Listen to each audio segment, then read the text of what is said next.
বাঁশখালী উপজেলার বলছড়ি ইউনিয়নের পশ্চিম চেচুড়িয়া এলাকায় মাদক সেবনের দায়ে দুই যুবককে মোবাইল কোর্ট অভিযান পরিচালনা করে কারাদণ্ড প্রদান করা হয়েছে। আজ বুধবার স্থানীয় জনগণের অভিযোগের ভিত্তিতে পরিচালিত মোবাইল কোর্ট অভিযানে তাদের বিরুদ্ধে এই দণ্ডাদেশ দেওয়া হয়।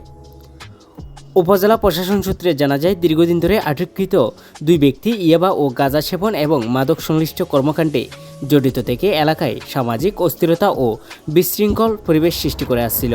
স্থানীয় বাসিন্দারা তাদের গতিবিধি পর্যবেক্ষণ করার পাশাপাশি একাধিকবার সতর্ক করলেও তারা মাদক সেবন ও বিক্রয়ের সঙ্গে সম্পৃক্ততা অব্যাহত রাখেন। স্থানীয় জনগণ বুধবার দুই যুবককে হাতে নাতে মাদক সেবনরত অবস্থায় আটক করে বিষয়টি বাঁশখালী উপজেলা প্রশাসনকে অবহিত করেন। পরে বাঁশখালী থানা পুলিশের সহযোগিতায় অভিযোগ আমলে নিয়ে মোবাইল কোর্ট অভিযান পরিচালনা করা হয়। অভিযানের নেতৃত্ব দেন বাঁশখালী উপজেলার সহকারী কমিশনার ভূমি ও এক্সিকিউটিভ ম্যাজিস্ট্রেট মোহাম্মদ ওমর সেনে আকন।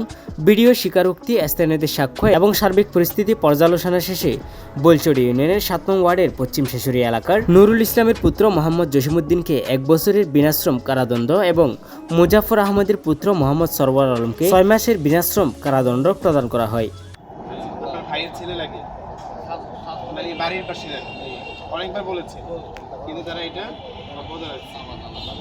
এই সরওয়ার আলম ও দেখি নেই, ও মানে এসেও যুক্ত হয়েছে, এই কাজের সাথে যুক্ত হয়েছে। তা আপনাদের এলাকার যারা মাদকাসক্ত যারা, তাদেরকে নির্যাতন করছে। আচ্ছা, আপনারা যেভাবে সক্রিয়ভাবে সহযোগিতা করেছেন আমাদের আইন শৃঙ্খলা রক্ষাকারী বাহিনীকে, পুলিশকে, প্রশাসনকে, আমরা মাদকাসক্ত যুবকদেরকে ভর্তি পাচ্ছি, আপনাদের এই সহযোগিতা আরও অব্যাহত